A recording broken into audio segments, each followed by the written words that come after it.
Buongiorno, sto leggendo in questi giorni un libro che definirei monumentale. Ve lo faccio vedere così vi rendete conto di persona. Ecco qua, come vedete è un libro davvero imponente.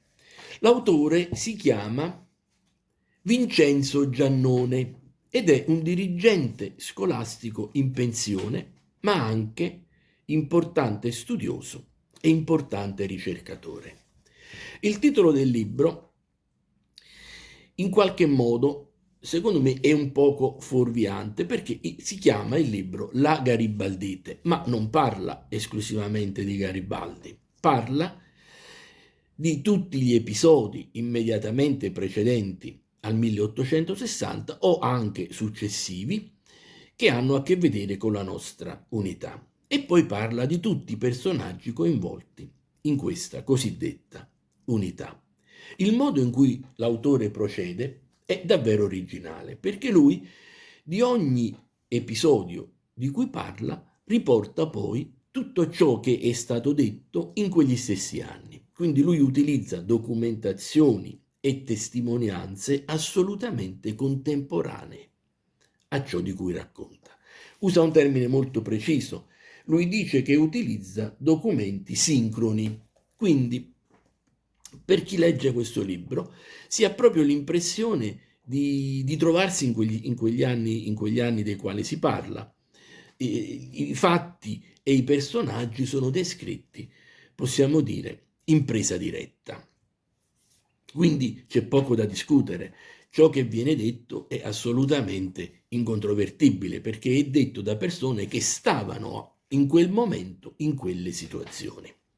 Tra i capitoli di questo libro ce n'è uno anche dedicato a Cavour, fatto ovviamente con la stessa maniera in cui è fatto tutto il libro. Quindi è pieno di documenti e di testimonianze contemporanee alla vita del conte che ce lo descrivono. E cosa viene fuori? Viene fuori che la personalità di Cavour in qualche modo coincide con quella che ci è raccontata, che ci è descritta dalla storia ufficiale. Però viene fuori anche un'altra cosa, che la storia ufficiale ha indorato e di molto la pillola, come vedremo. Incominciamo quindi con una lettera scritta proprio a Cavour il 28 ottobre del 1860 dal conte Charles de Montalembert.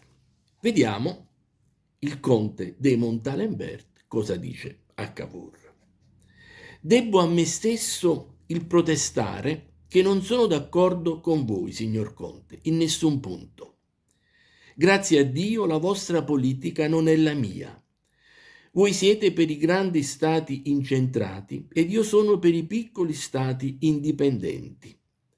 Voi disprezzate in Italia le tradizioni locali ed io le amo dappertutto.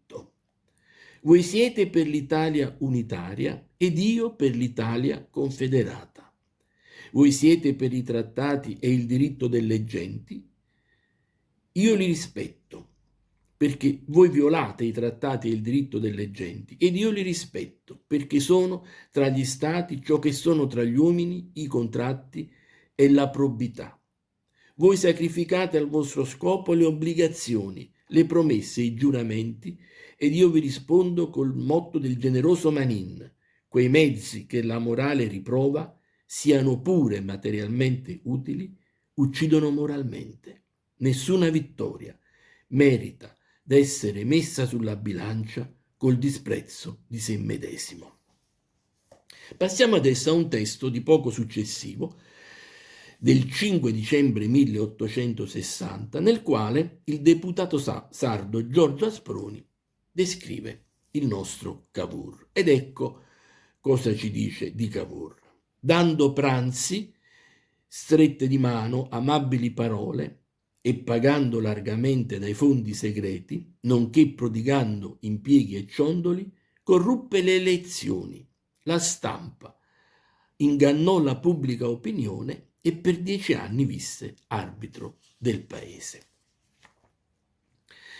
Passiamo adesso ad una lettera indirizzata proprio a Cavour, nel gennaio del 1861 da Pietro Perego, redattore del giornale milanese L'Operaio.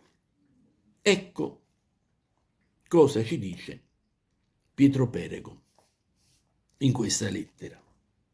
Ecco cosa dice al Cavour in questa lettera Pietro Perego. Avido di potere vi abbiamo sempre trovato e vi troviamo ancora. Pronto a dare negli eccessi per riuscire allo scopo o mantenervisi una volta arrivato, però non lo foste mai. Siete abbastanza parlamentare ad onta del vostro temperamento sopraffattore.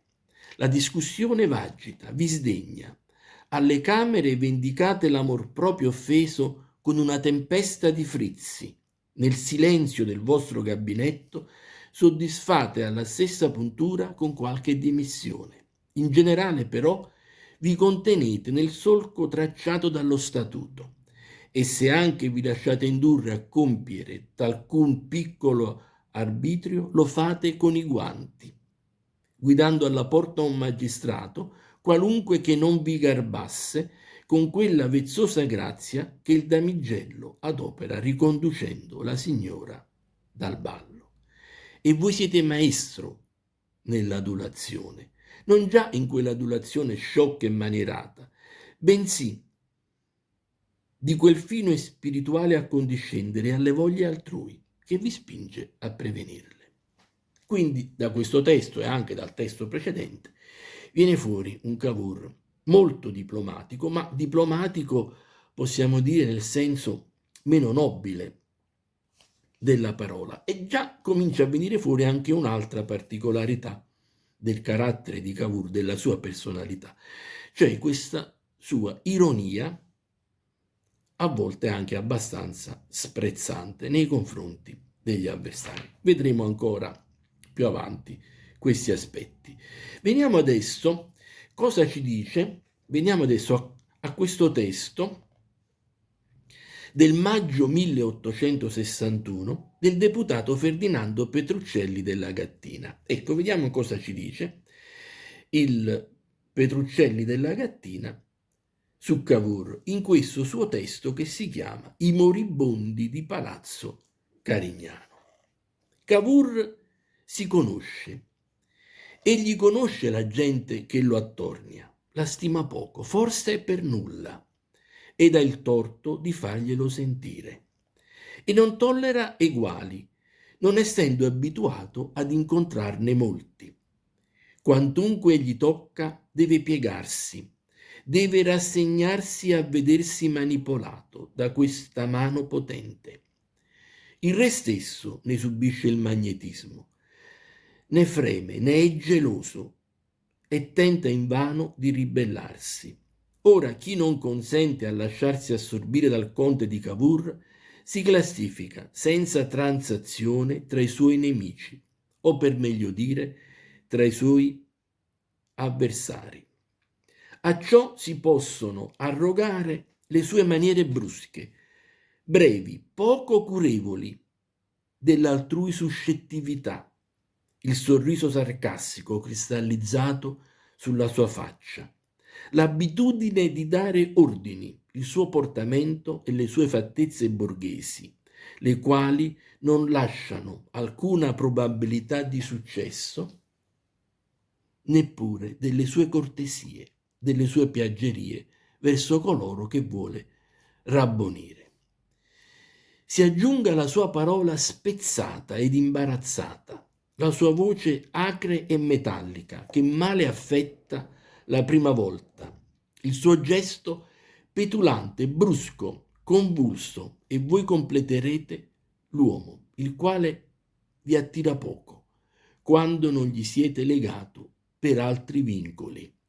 Il conte di Cavour si tiene in Parlamento assolutamente come se la sinistra non esistesse, come se egli fosse nel suo salone in mezzo ai suoi familiari, soprattutto quando si annoia. Egli parla, egli ride, egli petulantemente volta le spalle ai suoi colleghi. Egli si accoccola, sbadiglia, tormenta il velluto della tavola con il suo tagliacarte, fa degli epigrammi. Se avesse le abitudini americane, metterebbe i piedi sul bureau. Egli non vede che la maggioranza, vale a dire gli amici fedeli e i confidenti. Quindi, come si vede anche in questo testo, viene descritto un personaggio che ha un atteggiamento sprezzante nei confronti di quelli che non sono dalla parte sua. Adesso abbiamo un testo molto interessante perché si tratta di una lettera scritta da Stefano Sampol, direttore del giornale di Firenze Il Contemporaneo, direttamente a Vittorio Emanuele.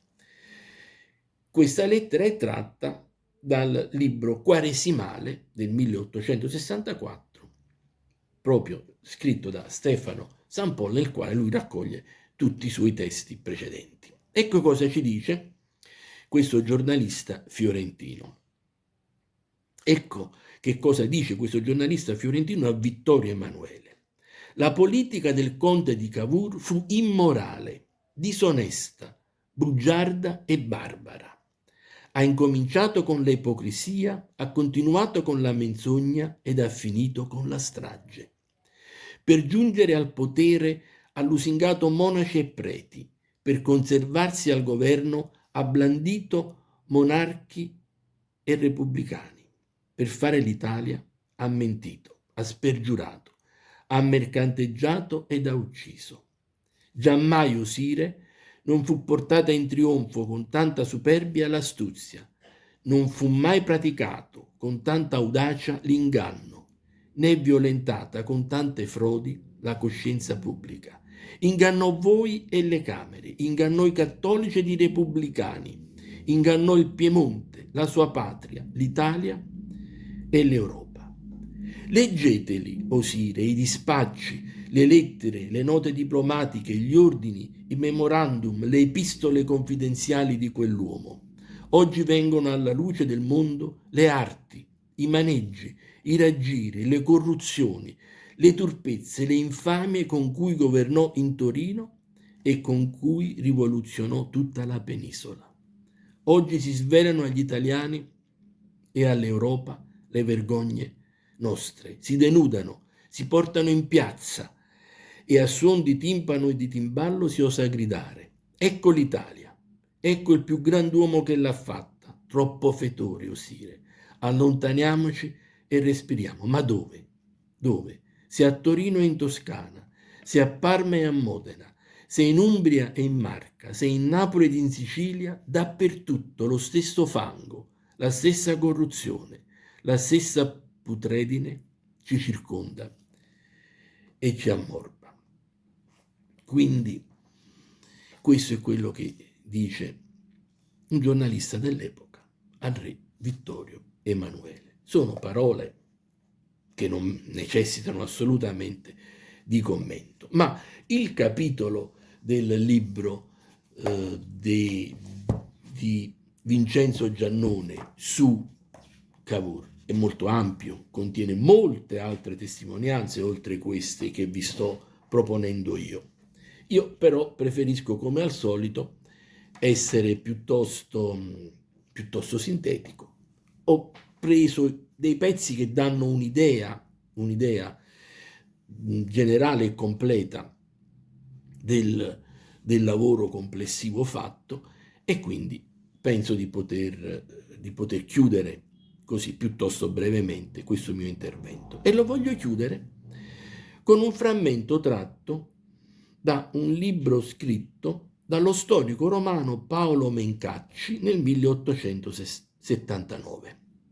Ecco cosa scrive questo storico. E con questo pezzo ci salutiamo. In mezzo a queste cose, la politica del conte di Cavour toccava l'apogeo della perfezione nell'arte di mescolare il più freddo cinismo con le opere più malvagie. Abbiamo finito. Con questo ci salutiamo e ci diamo appuntamento alla settimana prossima. Grazie a tutti per averci seguito.